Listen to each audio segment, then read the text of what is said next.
जय हिंद मेरे प्यारे दोस्तों। आज मैं आपको कक्षा 10 प्रश्नावली 11.1 का प्रश्न संख्या 7वें का हल कराऊंगा। कह रहा है त्रिज्या 12 सेंटीमीटर वाले एक वृत्त की कोई जीवा केंद्र पर 120 अंश का कोण अंतरित करती है तो संगत वृत्त खंड का क्षेत्रफल ज्ञात कीजिए। पाई का मान ये लेना है और √3 का मान ये लेना है। और हमें पता होना चाहिए 120 का मान क्या होता है, जो साइन 60 का मान होता है वही 120 का मान होता है। ठीक है, तो सबसे पहले एक फिगर बना लेते हैं ताकि अच्छा लगे और हमें अच्छे से समझ में भी आए। समझ में आएगा तो मज़ा भी आएगा। अब देखिए हमारे पास क्या रहा है, त्रिज्या दिया है 12 सेंटीमीटर। त्रिज्या दिया हमारे पास 12 सेंटीमीटर और हम जानते हैं कि हमेशा वृत्तखंड कैसा होता है। वृत्तखंड वृत्तखंड हमेशा जीवा से काटे गए खंड को वृत्तखंड कहते हैं, जीवा के द्वारा काटे गए खंड को। और यहाँ हमारा थीटा दिया है 120 डिग्री। तो कह रहा है इसका क्षेत्रफल हमें ज्ञात करना है। तो सबसे पहले लिखेंगे दिया है, तो क्या दिया है हमारे पास, त्रिज्या r बराबर 12 सेंटीमीटर और थीटा का मान दिया 120। अब लिखेंगे हल प्रश्नानुसार। क्या कह रहा है, संगत वृत्त खंड का क्षेत्रफल लिखेंगे। वृत्त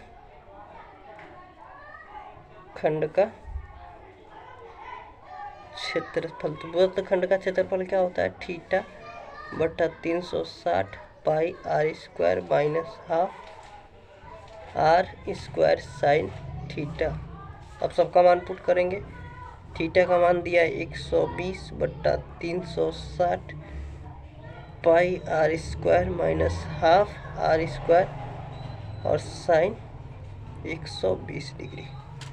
अब यहाँ से और कॉमन ले लेंगे तो आ जाएगा हमारे पास, काटेंगे 12 के 12 12 23 36, 0 से 0 गए तो 1/3 और पाई की वैल्यू है 3.14 माइनस हाफ r तो बाहर हो गया, साइन 120 का मान होता है √3 बट्टा में 2, साइन 60 का मान भी √3 बट्टा 2 होता है। तो r का मान हम r स्क्वायर और यहाँ से 3 1 4 हो जाएगा, 3 दशमलव हटाएंगे तो 1 लगाएंगे और उसके बाद 2 अंक है तो 2 0 इंटू यहाँ पर था माइनस हाफ और 2 2 4 कर देंगे, यहाँ पर 2 2 4 और √3 की वैल्यू है 1.73।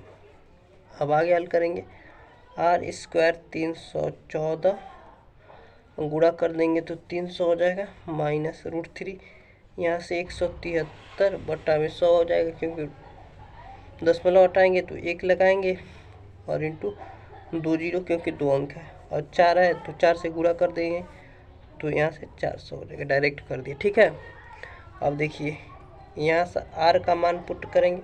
r का मान है 12, तो 12 गुणे 12 और ब्रैकेट में एलसीएम लेंगे तो 4 × 1200 हो जाएगा, एलसीएम 1200 हो जाएगा।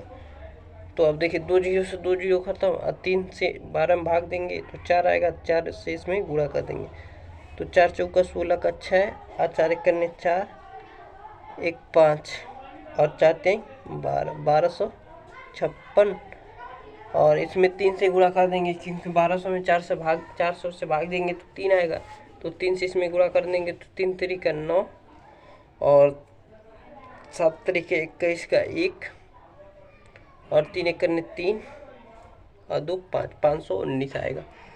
अब यहाँ घटा देंगे तो 12 गुणे 12 28, 1256 में से 519 घटाएंगे तो कितना आएगा, 16 में से 9 जा 7 और 4 में से 1 जा 3 और 12 में से 5 जा 7, 737 बटा 1200। अब देखिए, अब 12 गुणे 12